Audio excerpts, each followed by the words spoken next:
Je vous prie chacun de prier maintenant, de baisser la tête et de recommander cette place à Dieu. Je voudrais d'abord attirer notre attention. On va lire deux textes dans le livre de 1 Corinthiens. D'abord, 1 Corinthiens chapitre 10. 1 Corinthiens chapitre 10, verset 11. Prenons un autre texte dans le livre de Romains, chapitre 15, verset 4. On va lire beaucoup de versets. On va prendre quelques exemples dans la Bible, uniquement pour notre instruction, uniquement pour que nous soyons consolés, uniquement pour que nous puissions avoir encore confiance en Dieu. Cet après-midi ou ce soir, je vais commencer la première séance. On va voir un certain nombre de points et demain, on va continuer. La première chose que j'aimerais vous dire ce soir, que la famille a été la première institution que Dieu a établie et l'unique institution qui a été établie avant le péché. C'est la première institution que Dieu a établie et Dieu avait établi la famille avant le péché. En d'autres termes, la famille n'est pas une initiative humaine. La famille est la pensée de Dieu.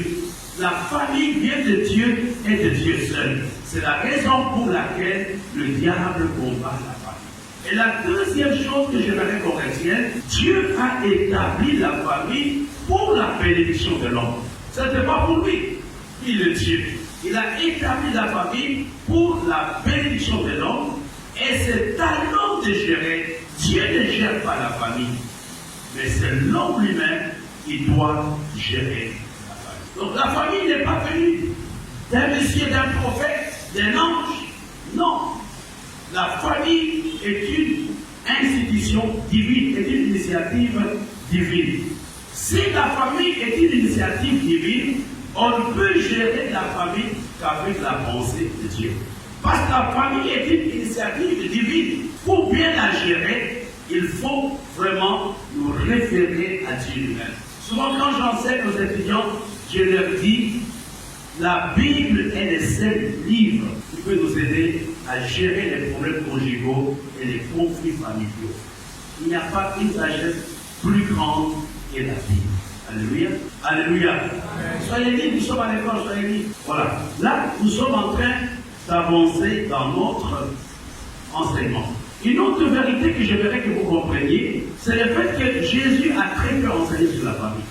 Jésus n'a pas beaucoup enseigné sur la famille. Il a abordé plusieurs points, mais il a peu enseigné sur la famille. Et la plupart des choses qu'il disait, par exemple, quelqu'un va haïr son père, il savait pour le suivre. Les gens, c'était des vérités assez profondes. Mais il y a quelque chose pour le dire vers la fin. Il y a une vérité importante que le Seigneur a laissée. Et qui est le mode d'emploi. Jésus n'a pas beaucoup enseigné sur la famille, mais il a donné deux vérités. Je vais vous le montrer tout à l'heure. Alors, on va continuer. Quand nous parlons de la famille, c'est que parmi vous, il y a des juristes, il y a des sociologues, il y a toutes les sciences, des psychologues, des littéraires. Quand nous parlons de la famille, d'abord, la première chose, nous avons ce qu'on appelle la famille restreinte. Vous savez que souvent, les théologiens appellent l'unité familiale biblique.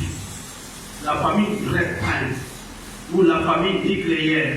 C'est quoi la famille restreinte? La famille restreinte est composée de l'homme, de la femme et de leurs enfants biologiques ou adoptifs. Là, c'est la famille nucléaire. Et là, c'est bon? Je n'ai pas vite ou bien ça va? La famille nucléaire, la famille restreinte, l'unité familiale biblique est composée de l'homme, de la femme et des enfants. Et les enfants ici, on a des enfants biologiques, les enfants qui sont nés de leur sang et les enfants adoptés. Je peux adopter un enfant, je lui donne mon nom, il est mon enfant, il fait partie de la famille nucléaire, il n'est pas dans la famille élargie. Ça, c'est ma famille nucléaire. Et la famille élargie. La famille élargie est composée d'abord. C'est une famille qui provient du lien de sang. La première chose, non seulement elle provient du lien de sang, mais elle provient aussi des alliances, de liens, et nous qui sommes par alliance. Je me marie, Je prends l'exemple de Sylvie, je fais partie de la famille Joko et Kambi. Ce n'est pas par le lien de sang, elle fait partie de cette famille élargie par l'alliance, par le mariage. Donc nous avons la famille élargie qui provient du lien de sang, qui provient de l'alliance. Et qui sont dans la famille élargie? Nous avons les grands-parents, nous avons les oncles, nous avons les tantes, nous avons le neveu et nous avons les nièces. Là, c'est une famille élargie. Maintenant, pour arriver à la famille élargie, il faut d'abord faire quoi? Pour avoir la famille élargie, il faut à tout prix avoir une famille nucléaire. On ne peut pas avoir la famille élargie quand on n'a pas la petite famille. Alors, je veux dire quelque chose. Si la famille nucléaire, si la famille restreinte est mal constituée, la famille élargie sera mal constituée. Parce que c'est une conséquence. Si la famille, part de problèmes que nous avons, provient de la mauvaise compréhension de ces versets. On ne peut pas avoir une nouvelle famille si on n'a pas quitté la première.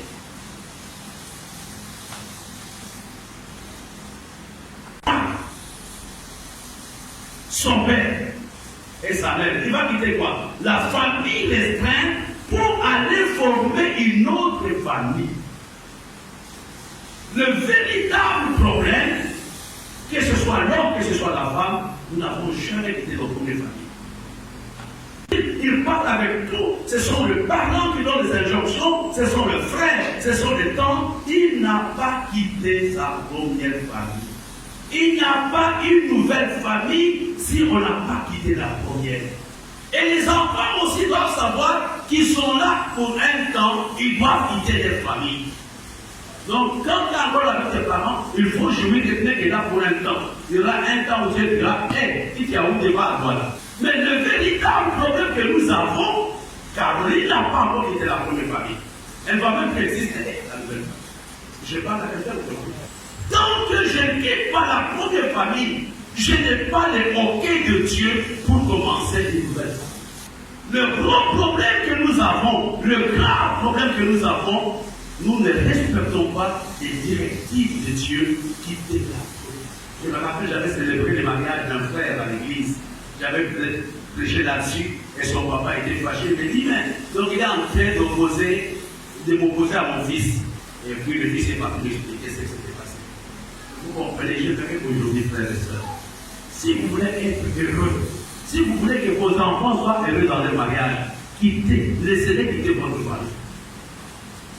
Si vous les gardez, vous les contrôlez, ils seront incapables d'avoir des familles stables.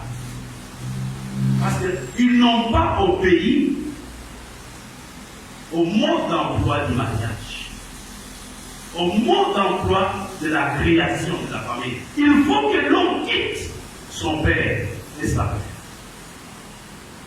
Moi j'ai des problèmes, mon fils ne vient pas souvent à la maison, sa maman se plaint, mais non, mais là on ne le voit pas. Moi je dis, mais il n'est pas de notre famille aujourd'hui.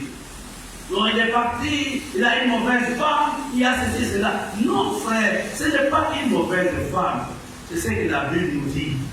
Il faut quitter son père et sa mère pour créer une nouvelle famille.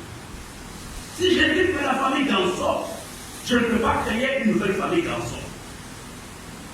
Si je ne dis pas la famille Zoar, je ne peux pas créer une nouvelle famille Zoar. Si je ne dis pas la famille Maouid, je ne peux pas créer une nouvelle famille Maouid. Le problème qui est là, c'est de dire à Dieu, aide-moi à quitter ma famille. Est-ce que vous me suivez ce soir? C'est un gros problème malheureusement. Que ce soit en Afrique, que ce soit. Pourquoi est-ce qu'on dit non, on a des droits de beaux parents? C'est juste pas ça. C'est ça. Par nature, nous sommes possessifs. C'est notre nature. Voir quelque chose de toi, c'est comme un pasteur. Moi, je suis pasteur. Je prends quelqu'un qui arrive, me dit, je prends l'exemple de Clarisse, elle me dit, pasteur, Dieu m'a dit, je dois quitter Douala pour commencer le ministère à Consamba. Je pense que ça ne sera pas facile de me convaincre.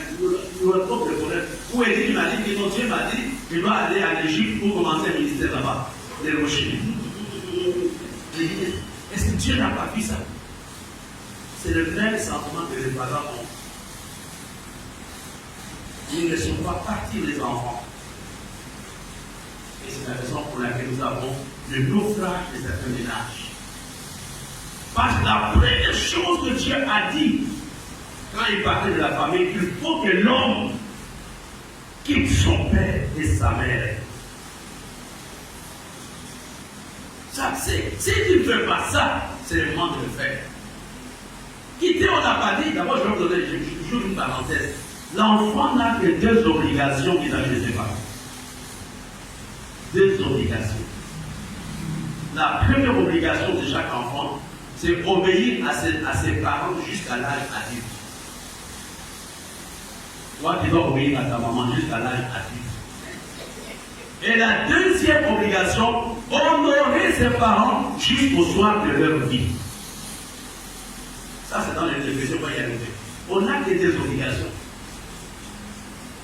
Et ces deux obligations, on dit bien, obéir à mes parents jusqu'à l'âge adulte. Donc, il y aura des moments, mon père et ma mère ne peuvent pas me poser des choses. Ce n'est pas l'enfant est insolent, l'enfant n'a pas obéi, il m'obéit. Quel est l'âge adulte? Alors, quel est l'âge adulte? Passez-vous. L'âge adulte, c'est quel âge? À partir de 21 ans. Ah, j'ai bien prié. Quel âge? 25 ans. Au Cameroun, c'est 25 ans. Non, Adrien. Au Congo, c'est quel âge, Ben?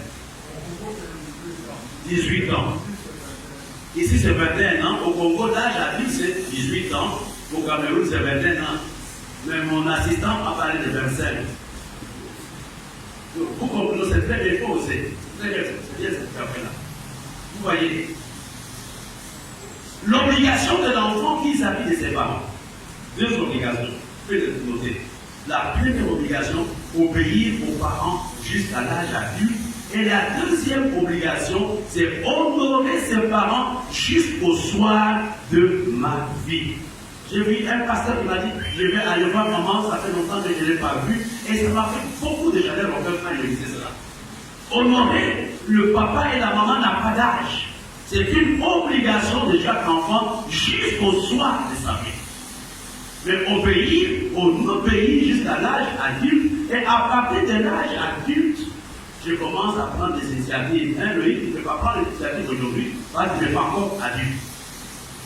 Alors, revenons, mes bien-aimés, dans notre enseignement. Les familles ont des problèmes parce que les familles ont un mauvais fondement. Certaines familles, les membres de la nouvelle famille n'ont jamais quitté la première famille. C'est comme une prolongation. Et vous allez voir le même comportement de mes parents, je les reproduis. Pourquoi? Je ne les ai jamais quittés. Alors, vous me suivez? Parce que je ne les ai jamais suivis, je ne les ai jamais quittés. Je suis toujours là. C'est maman qui décide, c'est maman qui dit habille la femme de cette façon, c'est maman qui prend des initiatives, et je ne peux pas avoir une nouvelle famille. C'est toujours la même famille, peut-être qu'il y a une autre coloration, mais c'est la même famille en 8. La deuxième chose sur laquelle je voulais parler, il dit, il s'attachera on a des familles instables parce que cette partie n'est pas respectée. Parce que les gens ne sont pas attachés. Parce que l'homme et la femme qui fondent la nouvelle famille ne sont pas attachés. Il y a des versions qui disent il va se coller. L'homme va se coller. Ou la femme va se coller. Qu'est-ce que, regardez frères et sœurs, dans la vie courante, nous voyons des gens par exemple, il est collé à son papa qu'à sa femme. Il est collé à sa maman qu'à sa femme, ou vice-versa. Vous n'avez jamais vu cela? Vous n'avez jamais vu cela? Vous n'avez jamais vu cela? C'est ma belle-mère qui est au courant de tous les secrets de mon mari, mais moi, sa femme, je ne suis pas au courant. Je ne suis pas au courant. La famille aura des problèmes. Ça, c'est la deuxième recommandation. L'homme et la femme, il va s'attacher, il va se coller. Et la Bible ajoute, ils vont devenir une seule chair. Et j'aimerais que nous nous comprenions là-dessus. Seigneur, regarde aujourd'hui On a de familles instables dans nos églises, dans le monde entier, parce que les recommandations de Jésus ne sont pas respectées. Il y a des mariages dans lesquels les deux mariés ne se connaissent pas, mais ils prennent des injonctions dehors. Moi, je me rappelle, une sœur m'avait vu, c'est une grande amie à moi, dans cette église, elle n'est pas là aujourd'hui. Elle a perdu son mariage à cause du conseil de sa maman. Et que sa maman lui avait dit, jamais pleurer devant ton mari. Si ton mari te parle, toi aussi pleure. Et cette femme a dit, je ne pleurerai jamais devant mon mari. Et à la fin, le mariage s'est cassé. Quand même, il y avait l'amour dans leur cœur, mais le mariage s'est cassé. Ils sont divorcés justement. Pourquoi? Parce qu'ils n'ont pas été une seule chair. Dans le directive de Dieu, pour fonder une famille, premièrement, il faut quitter la première famille. Il faut quitter la première famille. Si tu ne la quittes pas, tu auras des problèmes. Et la deuxième, il faut dire à Dieu, je veux que tu m'aides à m'attacher. C'est vrai, des fois, ce n'est pas un problème de sentiment, je vais revenir là-dessus après. Ça n'a rien à faire avec ce que je pour l'autre. Mais c'est ce que Dieu a demandé. Je dois m'attacher. Je dois m'attacher. Je dois me coller. L'homme n'a pas la capacité de se coller à sa femme ou vice-versa. On va lire quelques versets avant de venir. Non, avant de lire les versets.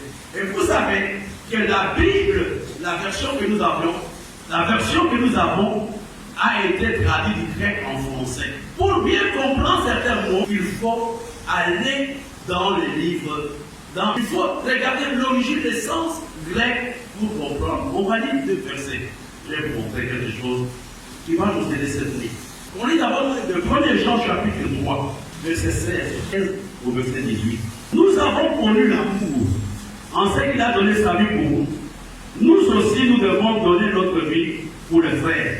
Si quelqu'un possède le bien du monde et que voyant son frère dans le besoin, il lui ferme ses entrailles, comment l'amour de Dieu demeure-t-il en lui? Petits enfants, n'aimons pas en parole et avec la langue, mais en action et en vérité. Regardons 1 Jean 4, verset 7 à 11. C'est un bon texte qui vient bien. Bien-aimés, aimons-nous les uns et les autres, car l'amour est de Dieu. Vous comprenez? Et quiconque aime et né de Dieu, connaît Dieu. Celui qui n'aime pas n'a pas connu Dieu, car Dieu est amour. L'amour de Dieu a été manifesté envers nous. On sait que Dieu nous a envoyé son Fils unique dans le monde, afin que nous vivions par lui. Et cet amour consiste non point en ce que nous avons aimé Dieu, mais en ce qu'il nous a aimés et envoyé son Fils comme victime expiatoire. Bien-aimés, si Dieu a ainsi aimé, nous devons aimer aussi les uns et les autres.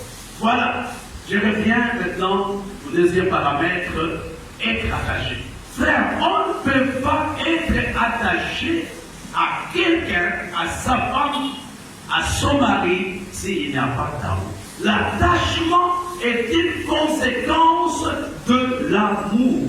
Je vais parler maintenant sérieusement et sincèrement. Malheureusement, le mot amour ici, que nous avons vu dans le livre de Jean, n'a rien à faire avec l'amour que nous connaissons. Quand on parle aujourd'hui de l'amour, on parle de l'amour sentimental. On parle de l'amour romance. On parle de l'amour sexuel. Mais on ne parle pas de l'amour agapé. Ici, on parle de l'amour de Dieu. L'amour qui vient de Dieu. Il n'y a que Dieu capable de te donner cet amour. Quand Dieu parle d'aimer le frère et sœur dans l'église, ce n'est pas un amour sentimental. Tu es bien coiffé, tu marches bien, tu parles bien français. Ça n'a rien à faire avec ça. C'est l'amour agapé. L'amour qui vient de la présence de Dieu dans la vie de quelqu'un. Et j'ai regardé c'est quoi l'amour agapé. Premièrement, c'est un amour qui vient de Dieu. C'est un amour qui vient de Dieu, qui n'a pas une autre considération, qui n'a rien à faire parce que j'ai peur du lendemain, qui n'a rien à faire parce que tu es mince, qui n'a rien à faire parce que tu as de l'argent. C'est l'amour qui vient de Dieu, qui n'a pas d'explication. C'est un amour qui vient de Dieu. Alors ici, j'ai relevé 4 points. C'est quoi l'amour agapé?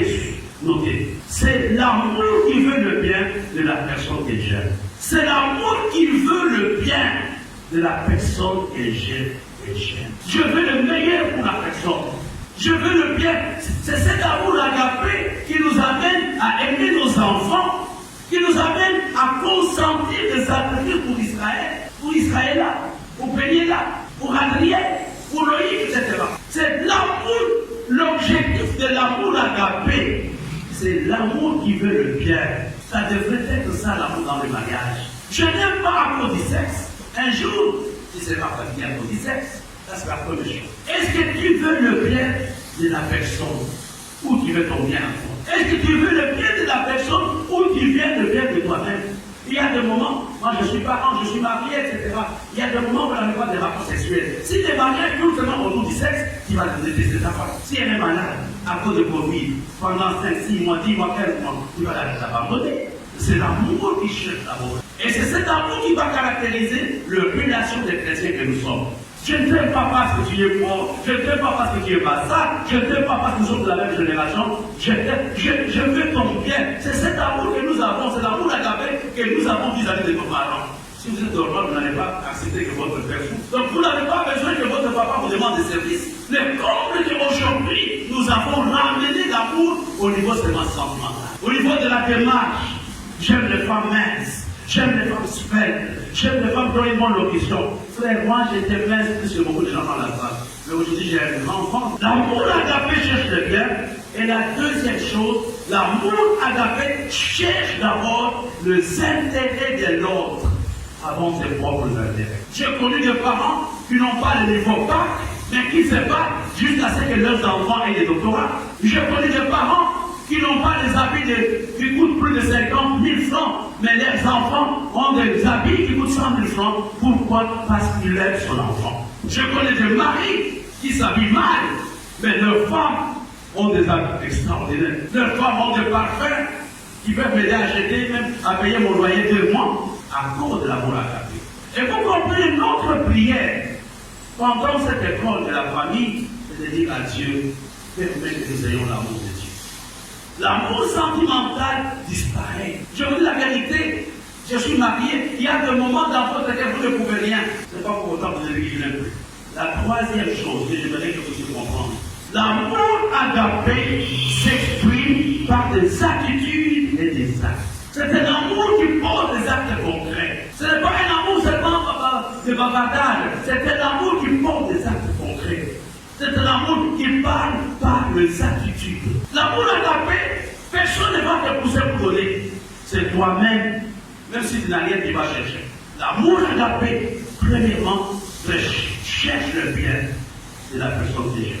La question que nous devons nous poser, nous en tant que sacrificateurs, nous en tant qu'étudiants de l'école de la Bible, c'est de savoir, la plupart des mariages, on dit l'amour agapé ou l'amour sentimental. C'est la question que nous devons nous poser. Ou l'amour parce que je veux être casé quelque part.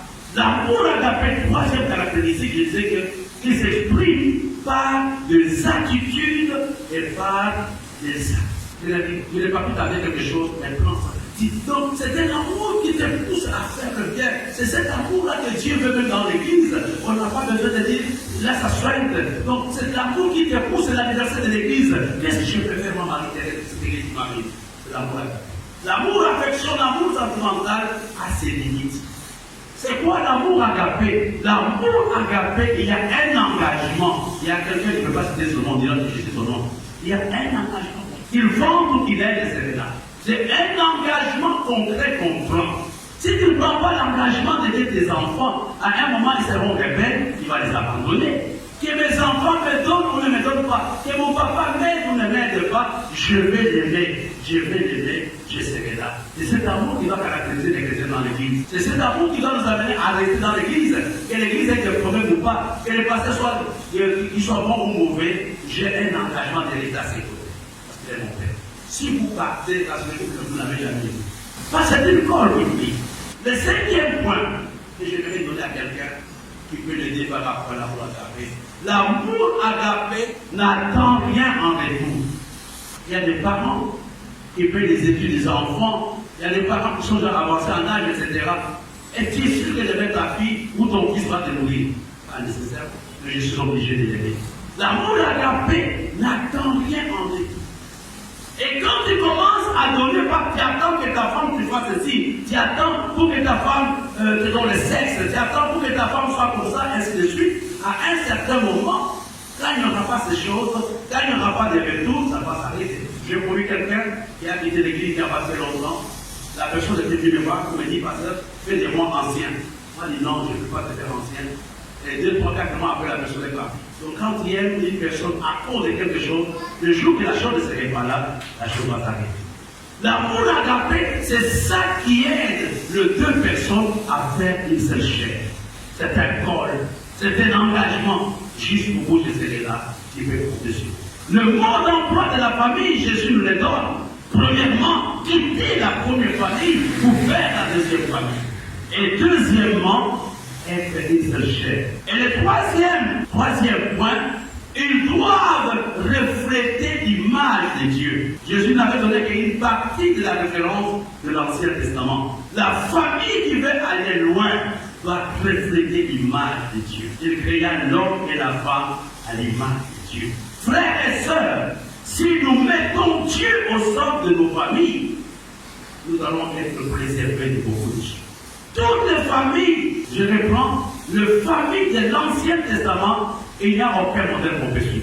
Toutes les familles de l'Ancien Testament avaient des problèmes. Mais la seule chose, Dieu les avait aidés dans leurs problèmes. Non, il y a eu meurtre. Attends. Il y a eu meurtre, il y a eu jalousie. Abraham, la même chose. Il a eu beaucoup de femmes à gauche à droite. Isaac a eu des problèmes. C'est favoritisme.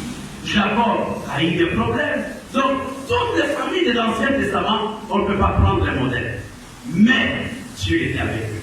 Dieu va les aider à aller jusqu'au bout. Avant de terminer cette session, je voudrais rapidement vous donner 12 ennemis les plus dangereux de la famille. Et demain, je vais vous démontrer cela avec des exemples dans la Bible. Qui attaquent la famille élargie et qui attaquent la famille restreinte. Il y en a. Le premier ennemi de la famille, c'est le non-respect des aînés et le renversement des rôles. Dans une famille, quand on ne respecte pas la hiérarchie, quand on ne respecte pas les aînés, tu peux insulter ta tante comme tu veux, c'est une famille maudite. Tu peux parler à ta grande-sœur comme tu veux, il y a des problèmes.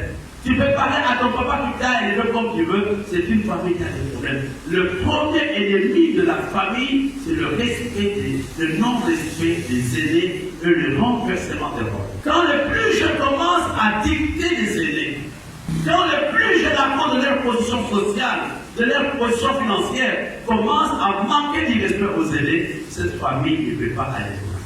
J'ai parlé avec une sœur, je lui ai demandé quelle est ta relation avec tes sœurs. Elle dit, mes sœurs me respectent beaucoup. Et ses sœurs ont construit des grandes maisons avec des salaires. Ses petites sœurs ont construit des maisons, mais elle n'a rien. Elle est même en sous-location. Elle dit, mais quand elle part, c'est cette femme. Je dis, c'est des familles. Le premier ennemi de la famille de bien-aimés, c'est le non-respect de nos aînés. Et c'est quelque chose sur lequel nous devons prier. Que ce soit dans nos maisons, que ce soit dans l'église, le respect des aînés. Le deuxième ennemi de la famille, c'est la haine. C'est à cause de la haine que Caïn a tué son frère jumeau Abel. Combien à cause de la haine, je peux attaquer facilement les enfants de ma tante, les enfants de ma petite sœur, je veux les détruire, que personne n'aille à l'école. Troisième ennemi de la famille, la jalousie. Vous savez que dans nos familles, que ce soit en Europe ou ici, on n'aime pas ce qui existe. Ce sont des choses, bien aimées, que vous soyez chrétien ou pas, ce sont des choses sur lesquelles vous devez prier par rapport à vos enfants. Et ces esprits ne les attaquent pas dans leur enfance. Et Israël est un bon diplôme. Le quatrième ennemi de la famille, c'est l'esprit de vengeance, la vengeance. Vous savez, le frère de Joseph se sont vengés. Pourquoi? Parce que Joseph a porté les nouvelles à son papa. Et Dieu vous préserve de l'esprit de vengeance. Le cinquième ennemi de la famille, je dis que ce sont les ennemis de la famille nucléaire, ce sont les ennemis de la famille élargie, ce sont même les ennemis de la famille spirituelle de l'Église. Le cinquième ennemi de la famille, c'est le manque de pardon. C'est-à-dire, quand ta maman vivait Marie, j'étais comme elle avait fait ceci, cela, je vais maintenant me déchaîner sur toi. Le manque de pardon. C'est ta maman qui avait fait des choses quand elle était jeune, mais c'est toi qui peux aujourd'hui parce qu'elle n'avait pas été pardon. Le sixième ennemi de la famille, c'est l'hypocrisie. Il avait anti, mais dans son cœur, il y a autre chose. Le septième ennemi de la famille, c'est l'indiscrétion Si Canaan avait été maudit quand il avait vu la nudité de Noé, à cause de la discrétion, il a vu la nudité de son papa, il est sorti, il veut de voir papa est nu. Les autres sont rentrés avec ils l'ont couvert et ils ont fait de la porte. Comment est-ce que Canaan, plutôt comment Noé avait su que Canaan avait vu sa nudité? Ce sont les deux frères qui lui avaient dit, il y a des choses, gère ça à ton niveau. Les enfants, dans notre église, moi je suis je ne suis pas bien vu. Je veux parler de Dieu à des enfants. Moi, ils vont bien l'église. Votre pasteur, c'est moi qui l'ai élevé. C'est moi là. Aujourd'hui, il me néglige. Et Dieu soit juge. Et puis tu dis qu'il y a séminaire, il ne viendra pas. Le 8e ennemi de la famille, c'est l'esprit de division. Il y a des gens qui ne sont pas en paix quand les gens sont en paix. Et c'est dans nos familles, il y a des gens comme ça. Le 9e ennemi de la famille, la mauvaise gestion des conflits. Et vous savez, j'aime l'histoire de Lot et Abraham. Si Abraham n'avait pas eu la sagesse, on aurait des problèmes. Mais il était tellement diplomate, il était tellement mature. Il a dit, si toi tu prends la gauche, moi je prends la droite. Mais bien aimé, Dieu attend dans nos familles, que ce soit nos familles élargies ou dans nos maisons, la bonne gestion des conflits. Et souvent le manque de sagesse nous amène à ne pas bien gérer les conflits. Et je me dis ce soir, dire à quelqu'un que Dieu te donne la sagesse de gérer les problèmes. Regardez, Abraham n'a pas fait une confrontation avec l'autre. Qu'est-ce qu'il avait dit? Si toi tu prends la gauche, moi je prends la droite. Et après tout son quoi? Ils sont des frères. On devrait être des enfants gentils. Si toi tu fais ceci, moi je fais ça. Après tout nous sommes des frères. Après tout tu es mon fils. Après tout tu es ma mère. Je ne dois pas engager un plan de fer. Nous serons tous les deux. Le 10e ennemi, c'est l'absence du véritable amour. Dans nos familles, frères et sœurs, on peut naître du même père, de la même mère, mais on n'a pas d'amour, on ne s'aime pas.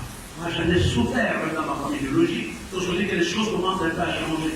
C'est ce soir, demande à Dieu qu'il te donne l'amour agapé, d'aimer ton petit frère, d'aimer ta petite sœur, d'aimer ta cousine.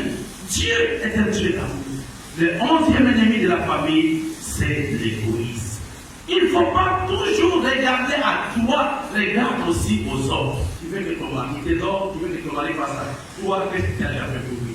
Et je termine avec l'ennemi que vous attendez tous, c'est la sorcellerie. Le dernier ennemi de la famille, c'est la sorcellerie. Frère, la Bible nous dit que des sorciers ne doivent pas vivre. On doit prier pour qu'ils peuvent se séparer. Je voulais introduire l'enseignement sur la famille de cette façon cette nuit. On a dit beaucoup de choses, mais je sais que Dieu a parlé à quelqu'un. Nous ne voulons pas refléter l'image de Dieu. Mais bien aimé, nos familles devraient être des petites églises dans lesquelles on enseigne la parole de Dieu aux enfants. Quand ils arrivent à l'église, ils sont déjà prêts. Et des fois, je faisais avec une soeur qui me disait, c'est la fois des pasteurs qui commencent par les enfants. Non, vous êtes le premier pasteur de vos enfants. C'est vous. Ils reçoivent d'abord votre éducation. Nous venons vous aider. Nous venons vous aider. Les pasteurs et les parents doivent travailler ensemble. Mais pour cela, il faut d'abord que vos maisons soient des églises. Le premier endroit pour les enfants reçoivent l'image de Dieu, c'est dans leur propre maison. C'est auprès des parents. Si vous-même vous êtes irrégulier à l'église, comment voulez-vous que vos enfants viennent? J'aimerais ce soir que bien aimé. Nous avons voulu poser cette base de cet enseignement. Baissons nos têtes. Que chacun prie pour sa famille biologique, sa famille nucléaire, sa famille élargie, sa famille clan. Que chacun prie